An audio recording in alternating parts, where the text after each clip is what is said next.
Don't move, Doc. We're not here to hurt you. April 16, 1945. The Ardennes Forest, Belgian-German border. Dr. Gustav Yokum pressed his palm against the rough bark of a shattered oak, feeling the wood's dampness seep through his surgical gloves. Gloves he'd worn for 72 hours straight. His field hospital, little more than canvas stretched between dying trees, had collapsed under American artillery fire 3 hours earlier. Now he knelt beside Obergefreiter Hans Müller, 19 years old, whose abdomen had been torn open by shrapnel. The boy's intestines glistened in the weak morning light, and Yokum knew, with the terrible certainty that comes from treating 600 similar wounds, that without immediate surgery, Müller would be dead before sunset. But there was no surgery to perform. The morphine had run out on Tuesday. The surgical thread had snapped yesterday. And the Americans, whose engines he could hear growling through the forest, were perhaps 200 meters away. He had 30 seconds to decide. Stay with Müller and face capture, or flee with the retreating Wehrmacht remnants disappearing into the morning fog. Yokum stayed. The decision wasn't heroic. He was simply too exhausted to run. 4 years of war had carved away everything unnecessary from his soul: ambition, fear, even hope. What remained was a physician's reflex, the mechanical impulse to stanch bleeding, to count heartbeats, to measure breath. When the American soldiers emerged from the trees, 12 men with rifles raised, barking commands in that sharp, nasal English, he simply raised his blood-slicked hands and pointed at Müller. "Doctor," he said. Then, reaching for the only English word he knew, "Help." What happened next would echo through Yokum's consciousness for the next 40 years, replaying in dreams and quiet moments with the insistence of a film reel stuck on a single frame. The American sergeant, a broad-shouldered man whose name tag read Kowalski, lowered his rifle. He shouted something over his shoulder. Within 90 seconds, 2 medics appeared with a stretcher. Within 5 minutes, Müller was receiving plasma. Within 20 minutes, he was in an American field surgical unit being operated on by a team of 3 surgeons under electric lights powered by a humming generator. Yokum, now a prisoner with his hands zip-tied behind his back, watched through the surgical tent's open flap as they worked on Müller with a precision and abundance of resources that seemed to belong to a different war entirely, or perhaps to peacetime. The anesthetic was real ether, not the diluted substitute Germany had been using since 1943. The blood plasma came from labeled bottles stacked on metal shelves. The sutures were silk, not catgut scraped thin enough to see through. An X-ray machine in a field hospital, hummed in the corner. But it was the waiting that shattered something fundamental in Yokum's understanding of reality. There was no triage line, no desperate calculations about who might survive and who must be left to die. No grim arithmetic of limited morphine doses divided among unlimited agony. The Americans simply treated Müller as if he were the only wounded soldier in the war, as if his enemy uniform was merely clothing, not a reason to let him bleed. When the chief surgeon, a Major Thompson from Philadelphia, noticed Yokum watching, he walked over. Through a German-speaking lieutenant, he asked, "Are you a physician?" Yokum nodded. "Would you like to observe the closure?" The question was so unexpected, so divorced from the logic of capture and confinement, that Yokum could only stare. In the Wehrmacht, a captured enemy doctor would be interrogated, processed, shipped to a prison camp. He would not be invited to observe surgical technique. "I don't understand," Yokum said in German. The lieutenant translated Thompson's response. "You stayed with your wounded. That makes you a doctor first, enemy second. Besides, we might need your help." "We've got 14 German casualties coming in from the highway engagement." They untied his hands. For the next 16 hours, Dr. Gustav Yokum worked alongside his captors, operating on soldiers from both sides with supplies that seemed inexhaustible. When he fumbled with exhaustion, an American nurse steadied his hands. When he needed a clamp, it appeared before he could ask.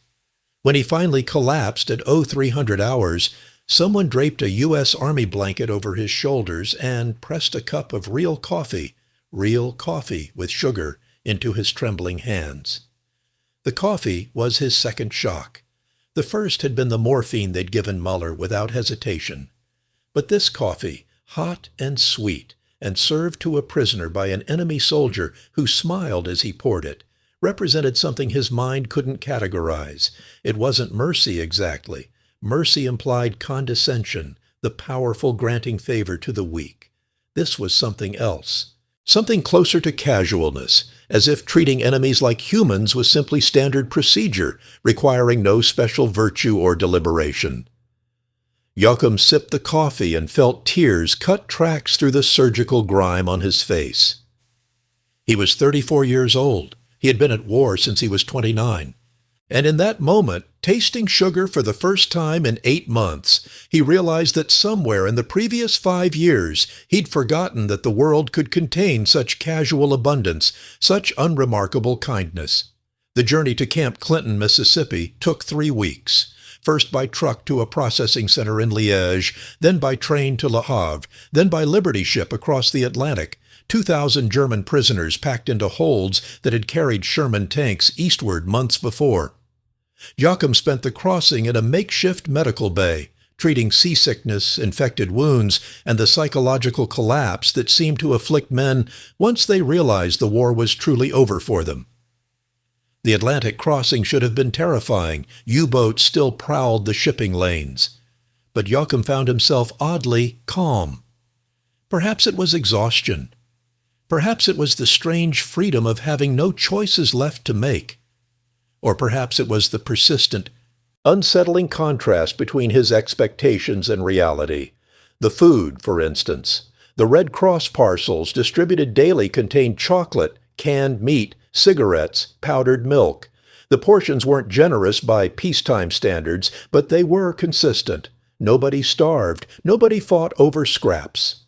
The prisoners were issued 2 blankets each, not the one he'd expected. The latrine facilities, while crude, were cleaned daily by American servicemen, not by prisoners in some hierarchy of humiliation. Yokum kept waiting for the cruelty to begin, for the revenge, the casual brutality, the 1,000 small humiliations that victors traditionally inflicted on the vanquished. He'd seen how the Wehrmacht treated Soviet prisoners. He'd heard stories, though he'd tried not to believe them, about the camps in the East. Surely the Americans, whose cities had been spared, but whose soldiers had died by the hundreds of thousands, would harbor hatred enough to match. But the cruelty didn't come. Instead, on May 8th, V-Day, when news reached the ship that Germany had surrendered unconditionally, the American guards distributed extra rations and unlocked the deck hatches so prisoners could see the stars. Yokum stood on deck that night, watching phosphorescence trail from the ship's wake, listening to 2,000 German soldiers sing Lily Marleen into the darkness. An American sailor, perhaps 20 years old, stood nearby on watch. When the singing ended, the sailor pulled out a harmonica and played the melody back to them, slowly, respectfully, as if it were a hymn rather than an enemy song. That was when Yokum understood.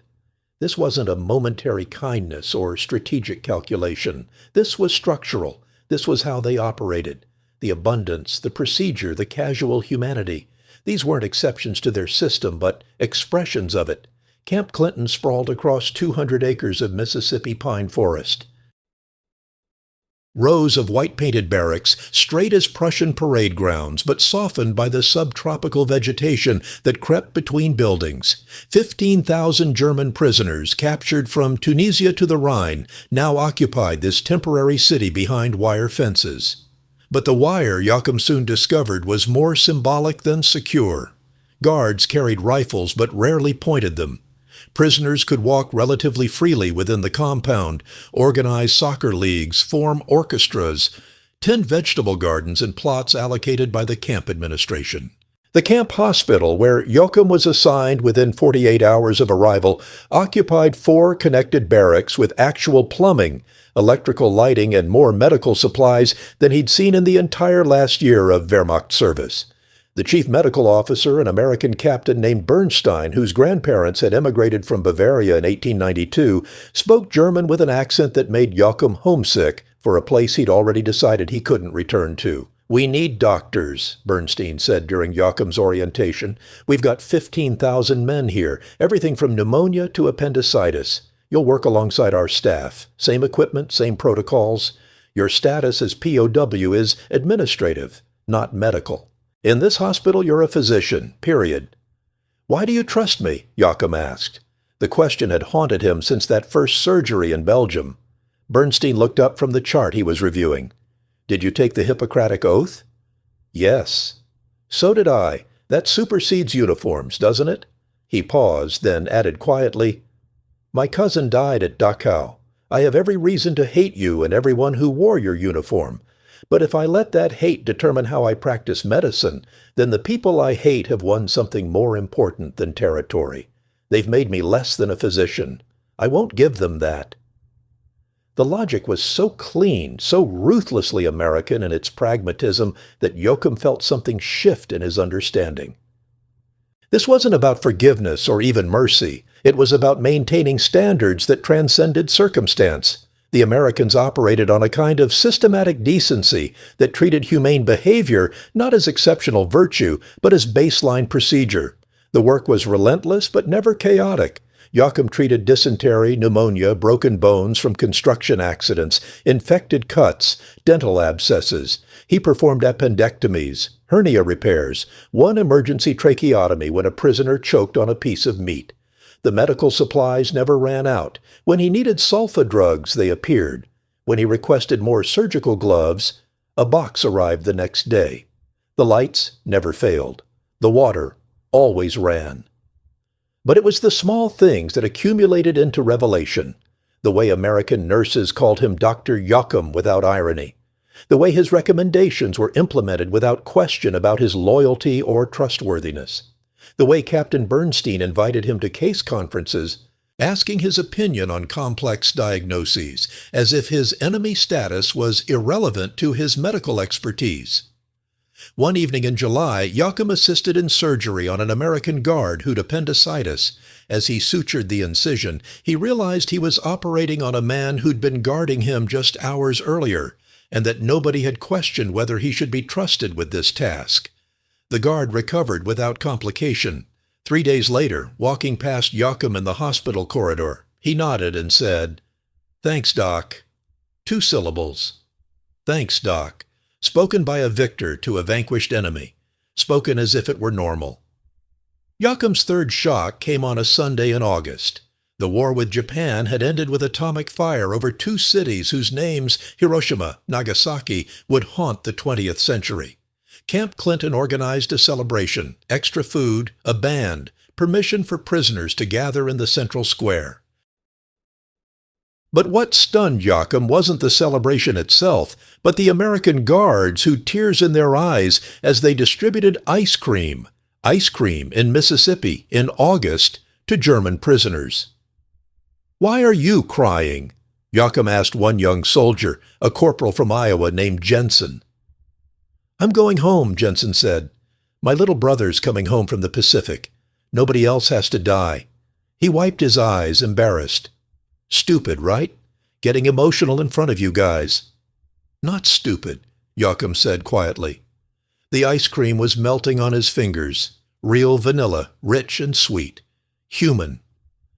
That night, lying in his bunk, Yokum tried to write a letter to his sister in Bremen. He'd received word that she'd survived the firebombing but lost her home. He wanted to tell her about the ice cream, about Captain Bernstein, about the coffee and morphine and casual kindness. But the words seemed impossible. How could he explain that he'd found more humanity among his captors than he'd experienced in the ranks of his own army? How could he describe a system that treated enemy prisoners better than Germany had treated its own wounded soldiers? He settled for, "I am well. The conditions here are good. There is hope for after." The re-immigration program began in early 1946. America needed skilled workers to fuel its post-war expansion. Germany lay in ruins, divided, starving, occupied by vengeful Soviets in the East. For prisoners of war with professional qualifications, the choice was brutally simple: return to devastation or stay in abundance. Yokum applied without hesitation. The paperwork was surprisingly minimal: a medical board certification, a background check, sponsorship from Captain Bernstein, who'd connections at the Army Medical Corps. By September 1946, Dr. Gustav Yokum was no longer a prisoner of war, but an immigrant, free to leave Camp Clinton and build a life in the country that had captured him. His fourth shock came at the Greyhound bus station in Jackson, Mississippi. He stood in the terminal with $73 in cash, his wages from 18 months of prison camp medical work, paid at the rate of 80 cents per day, and a single suitcase containing 2 changes of clothes and his medical certificates. He was 36 years old, spoke broken English, and had no destination except somewhere I can practice medicine. A woman behind the ticket counter smiled at him. "Where you heading, hon?" "Doctor," he managed. "Need work?" She tilted her head, considering. "You German? From the camp?" He tensed, expecting the moment when kindness would curdle into hostility. "Yes." "Well, sugar, Columbus might suit you. Got Fort Benning there. They're always needing doctors. And there's a German church. Help you settle in." She slid a ticket across the counter. "That'll be $4.15. $4.15. The price of starting over." Columbus, Georgia, population 33,000, sat on the Chattahoochee River at the Alabama border. Fort Benning sprawled to the south, 182,000 acres of military base where American soldiers trained for wars, hot and cold. The city lived on military money, accepted transients as normal, asked fewer questions about accents and origins than older, more settled places might have. Yokum found a boarding house run by a widow named Mrs. Patterson, who charged him $6 per week for a room with shared bathroom and 2 meals daily. He spent his first week studying English from a grammar book purchased at Woolworth's, practicing pronunciation with Mrs. Patterson's patient correction. His medical credentials required validation by the Georgia Medical Board, a process involving examinations, interviews, letters of recommendation. Captain Bernstein wrote one. An American surgeon who'd worked at Camp Clinton wrote another. In January 1947, Dr. Gustav Yokum received his Georgia medical license. He opened a practice in a rented office on Broadway, 2 rooms above a hardware store. His first patient was a black woman named Esther Washington, who worked as a maid and had a persistent cough she couldn't afford to have examined anywhere else. Yokum charged her $1, half his usual fee, and prescribed antibiotics purchased with his own money when she couldn't pay. Within 6 months, his waiting room was full. Within a year, he'd hired a nurse. Within 2 years, he'd moved to a proper medical building with examining rooms and an X-ray machine purchased on credit. His patients were soldiers from Fort Benning, factory workers, farmers, maids, teachers, a cross-section of the American South in all its complexity. His 5th shock was racial. Germany had been catastrophically evil in its racism, but it had been systematic, ideological, explicit about its hierarchy of human worth. The American South was different, more casual, more contradictory, more hypocritical. Yokum watched black patients enter his waiting room through a separate door. He saw water fountains labeled white and colored. He treated injuries from racial violence that police declined to investigate. One afternoon in 1948, a young black man named Thomas Wright arrived at his office with a knife wound in his shoulder. The injury was 12 hours old, infected, potentially fatal without antibiotics and drainage. The colored hospital wouldn't see me. Wright said they were full. The white hospital. He didn't finish the sentence. Yokum cleaned the wound, administered penicillin, drained the infection. As he worked, he felt a terrible recognition settling over him.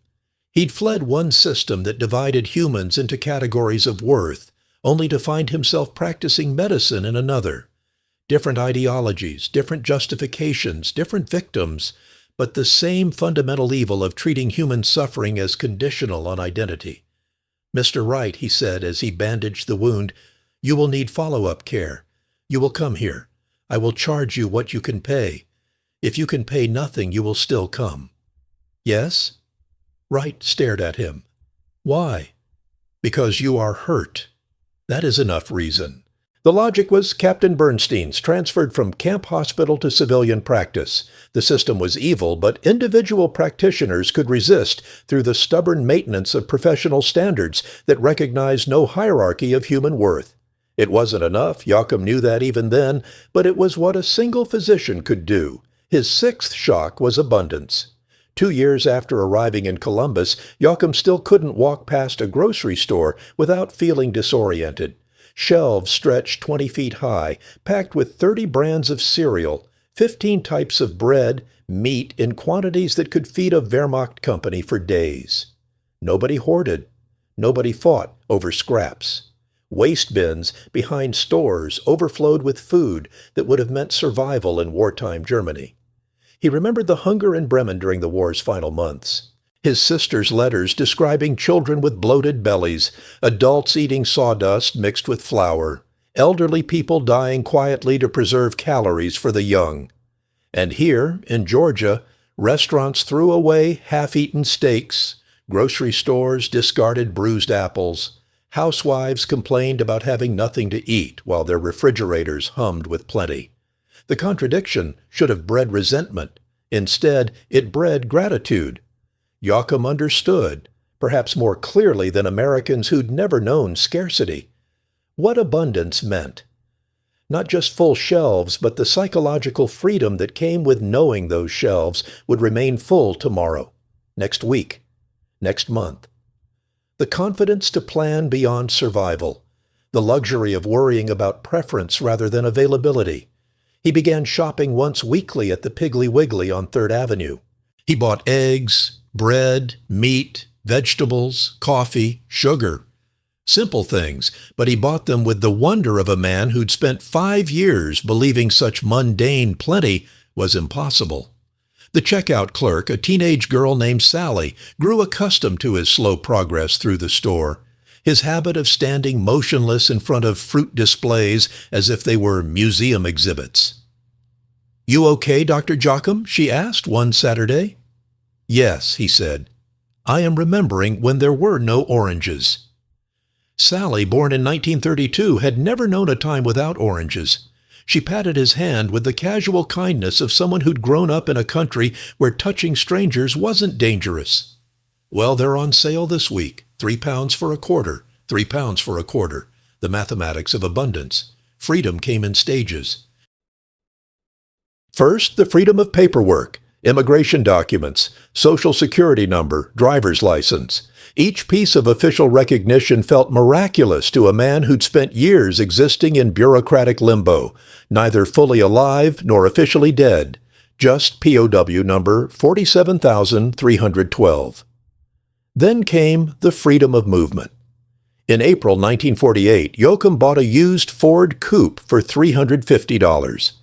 The first time he drove it, alone, without permission, without destination, he pulled over after 15 minutes and sat trembling on the roadside. He could go anywhere. No checkpoints, no papers, no guards. The road stretched in all directions, limited only by gasoline and time. He drove to Atlanta and back just to prove it was possible. 200 miles round trip, crossing state and county lines without stopping, without explaining, without anyone caring where a German immigrant physician was going, or why. The freedom was so immense, so different from everything his 40 years of life had taught him to expect, that it felt dangerous. Surely someone would stop him. Surely someone would demand explanation, justification, permission. Nobody did. The third freedom was social. Columbus had a German community, perhaps 50 families, mostly immigrants from before the war, or prisoners who'd stayed after. They met monthly at St. Paul's Lutheran Church, sang hymns in German, cooked sauerbraten and spätzle, maintained a connection to a culture that felt increasingly distant and complicated. At these gatherings, Yokum met other former prisoners who'd chosen America over Germany. They shared similar stories, the shock of abundance, the confusion about casual kindness, the guilt about not returning to help rebuild their destroyed homeland, the relief at escaping the Soviet occupation zone, the complicated gratitude toward captors who'd treated them better than their own officers had. "Do you miss it?" asked Werner Koch, a former Luftwaffe mechanic now working at Fort Benning. "Germany?" Yokum considered. I miss the idea of Germany, the Germany of Goethe and Beethoven and Christmas markets. But that Germany was already dead before the war. What's there now?" He trailed off. His sister's letters painted a grim picture: ruins, hunger, Soviet brutality in the East, desperate poverty in the West. "Here, nobody asks what I did in the war," Koch said quietly. "They assume I was just a soldier, following orders. They don't ask if I believed, if I knew, if I participated. They just ask if I can fix their car." The mercy of American forgetfulness, Yokum thought. Whether that forgetfulness was virtue or vice, he wasn't sure. Perhaps both. By 1950, Yokum's practice was thriving. He'd hired a second nurse, moved to a larger building, purchased modern diagnostic equipment. His patient list had grown to over 800 people, families who returned year after year, who trusted him with their pneumonias and pregnancies and fears about lumps that might be cancer. He was learning the peculiar intimacy of American general practice, so different from the military medicine he'd known. In the Wehrmacht, soldiers were equipment to be repaired and returned to service. Here, patients were people with families, jobs, dreams, complaints about mundane things like indigestion and insomnia.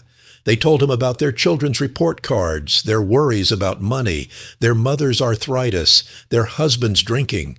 They brought him casseroles at Christmas and invited him to church socials and asked his advice about matters that had nothing to do with medicine. Mrs. Eleanor Crawford, a school teacher with chronic migraines, once asked him, "Do you ever regret staying? Don't you miss home?" The question caught him mid-examination, stethoscope pressed to her back. "Breathe deeply, please." He listened to her lungs, clear and strong. "Home is a complicated word, Mrs. Crawford. The place I came from doesn't exist anymore. Maybe it never really existed the way I remember it. Here." He removed the stethoscope. "Here I can be useful. That is enough." But it was more than enough, and he knew it. In Germany, he would have been another demoralized veteran in a defeated nation, struggling with shortages and suspicion and the psychic weight of collective guilt. Here, he was Dr. Yokum, the physician on Broadway who bulk-ordered penicillin and didn't charge full price if you were struggling, and would make house calls at 2 a.m. if your child's fever wouldn't break. The gratitude his patients felt toward him was nothing compared to the gratitude he felt toward them, toward a system that had allowed him, a former enemy soldier, to rebuild a life of dignity and purpose. The contradiction of segregation gnawed at him constantly. How could a nation that treated enemy prisoners with such dignity simultaneously treat its own black citizens as second-class humans? How could Americans be so casually generous across lines of nationality, but so rigid across lines of race? He didn't have an answer. But he had a medical practice and a stubborn belief, inherited from Captain Bernstein, that professional standards should transcend social prejudice. So when black patients arrived at his office, he saw them in the same examining rooms as white patients.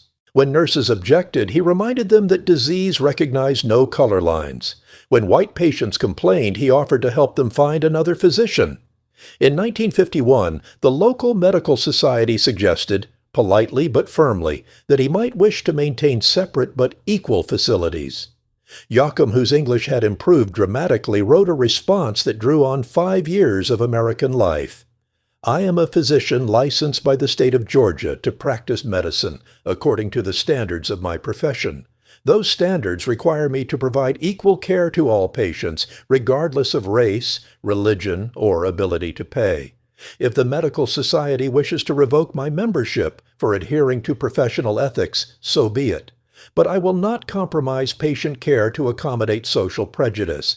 They didn't revoke his membership. Whether this was because they respected his stance or simply didn't want the controversy of expelling a well-regarded physician, he never knew. But the incident crystallized something important. America's greatness and America's evil coexisted not as contradiction, but as ongoing struggle. The same society that had treated him, an enemy, with such systematic decency was still fighting over whether to extend that decency to its own black citizens. The struggle gave him hope. At least Americans fought about it. At least they had legal mechanisms, moral arguments, religious communities working toward change. Germany had built death camps with industrial efficiency and called it righteousness. America built separate water fountains and called it tradition, evil, yes, but a different order of evil, one that could perhaps be reformed rather than only defeated and rebuilt. In August 1953, Yokum received news that his sister Maria had died in Bremen. Tuberculosis, treatable but untreated due to lack of antibiotics in the Soviet-occupied zone. She was 41 years old. She left behind 2 children and a husband who'd returned from Soviet captivity with frostbite damage that never healed properly. Yokum sat in his office after the telegram arrived, staring at his shelves of antibiotics. Bottles and bottles of penicillin, streptomycin, sulfa drugs, enough to have saved his sister 10 times over. The medicine sat here in Georgia while Maria had died coughing blood in a cold apartment in Bremen. Should he have gone back? Could he have made a difference? The questions had no answers, only guilt that tasted like copper in his mouth. He wrote to Maria's husband, including a bank draft for $200, half his monthly income, to help with expenses. He wrote to his nieces, ages 9 and 12, girls he'd never met, promising to send packages and money for their education. He wrote and rewrote a letter to himself, trying to justify his choice to stay in America rather than return to help rebuild Germany. In the end, he couldn't justify it. He could only accept it. He'd chosen survival and dignity over obligation and suffering. That choice had costs. Maria's death was one of them. But if he'd returned, would she have lived? Probably not. Germany's problems were too vast for one physician to solve.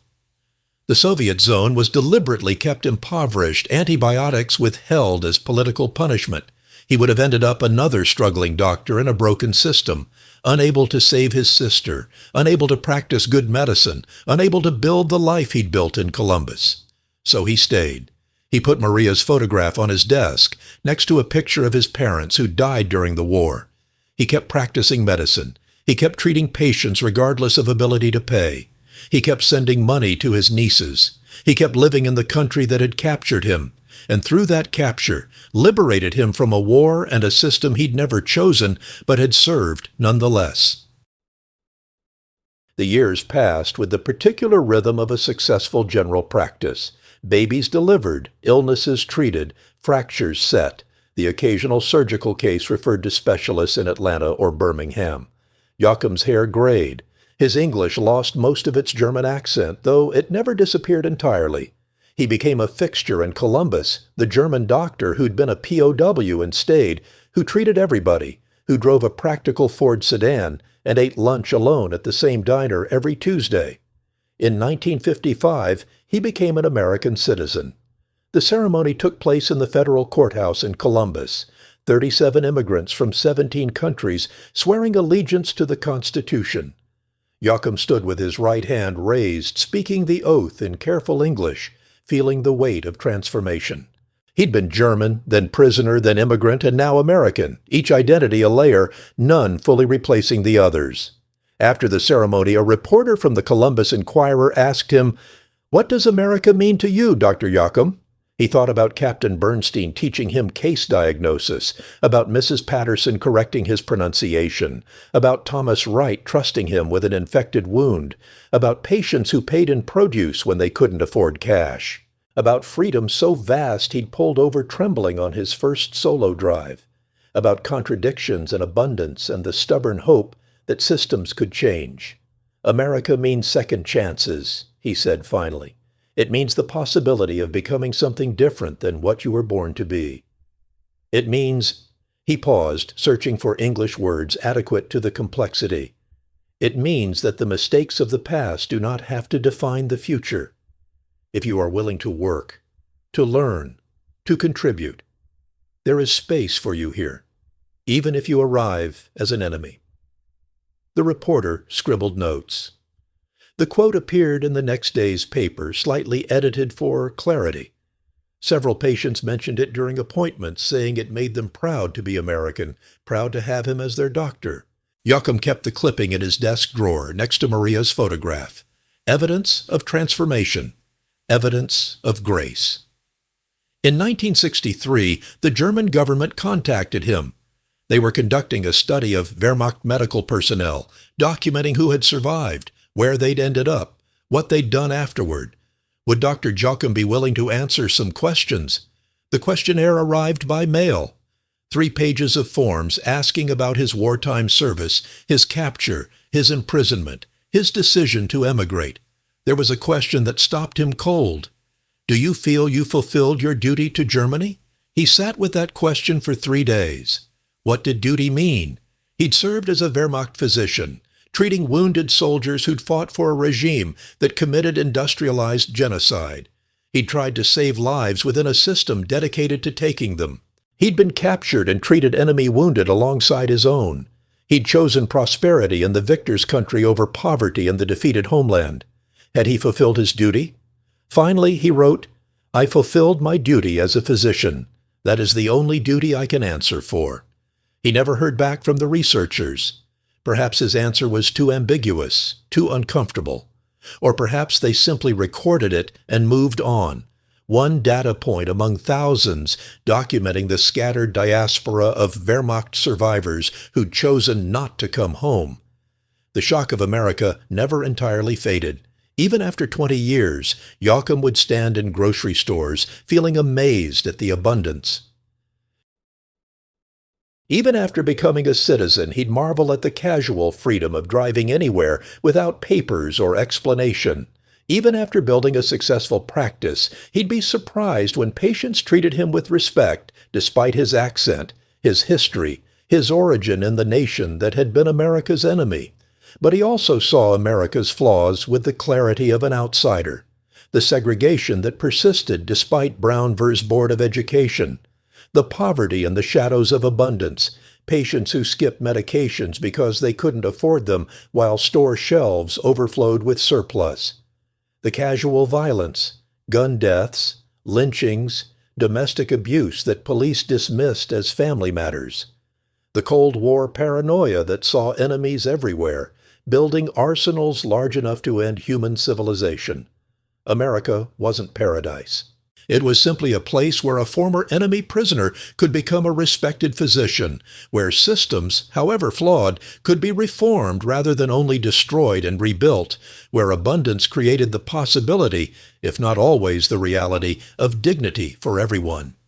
In his 70s, treating a third generation of Columbus families, Yokum would sometimes think back to that moment in the Ardennes forest when he'd chosen to stay with Obergefreiter Muller rather than flee. That decision had led to capture, which had led to Camp Clinton, which had led to Georgia, which had led to this life, 30 years of practicing medicine in a country he'd once fought against. He'd saved Muller's life by staying. But Captain Bernstein and the American medical system had saved Yokum's life by treating an enemy with dignity. The second rescue was less dramatic but more profound. Not a life saved from death, but a life saved from hopelessness, from the spiritual death of living without purpose in a destroyed nation. The gratitude was complicated. It mixed with guilt about Maria, with horror about the regime he'd served, with awareness of America's ongoing injustices, with sorrow for the Germany that might have been if different choices had been made in the 1920s and 30s. But the gratitude was real. Imperfect, qualified, laden with moral complexity, but real. Dr. Gustav Yokum died in 1987 at age 76. He collapsed in his office after morning appointments, heart attack, unconscious before he hit the floor. His nurse called an ambulance, but he was dead before it arrived, quick and painless, the kind of death physicians hope for. His funeral at St. Paul's Lutheran Church was packed. 3 generations of patients came to pay respects to the German doctor who delivered their children, treated their parents, made house calls in the middle of the night, charged what you could afford, and never asked questions that weren't medically relevant. The eulogy, delivered by a pastor whose own father Yokum had treated 40 years earlier, mentioned the war only briefly. Dr. Yokum came to Columbus under unusual circumstances. He chose to stay because he saw opportunity for service. He spent 5 decades proving that human worth transcends nationality, that professional excellence requires no flag, and that redemption is possible for those willing to work for it. In the front pew, 2 elderly women wept, Yokum's nieces from Bremen, whom he'd sponsored to immigrate in the 1960s after years of sending money for their education. They'd become Americans themselves, married, had children, built lives. They existed because their uncle had chosen a second chance over obligation, had chosen to stay in the country that captured him. The story of Dr. Gustav Yokum is not unique. Approximately 5,000 German prisoners of war chose to remain in America after World War II. They became farmers, mechanics, engineers, teachers, businessmen. They married American women, raised American children, voted in American elections. They transformed from enemies into neighbors, from prisoners into citizens, from warriors into workers. Their stories challenge simple narratives about war and loyalty, guilt and redemption, victory and defeat.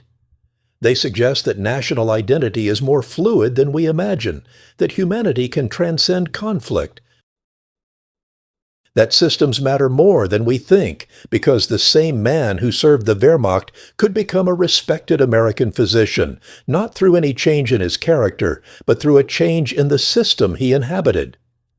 Yokum's transformation began with morphine given to an enemy soldier without hesitation. It continued with coffee offered to an exhausted prisoner. It deepened with Captain Bernstein's insistence that professional standards superseded national allegiances. It was completed by a society that, for all its flaws, created space for a former enemy to contribute, to prosper, to belong.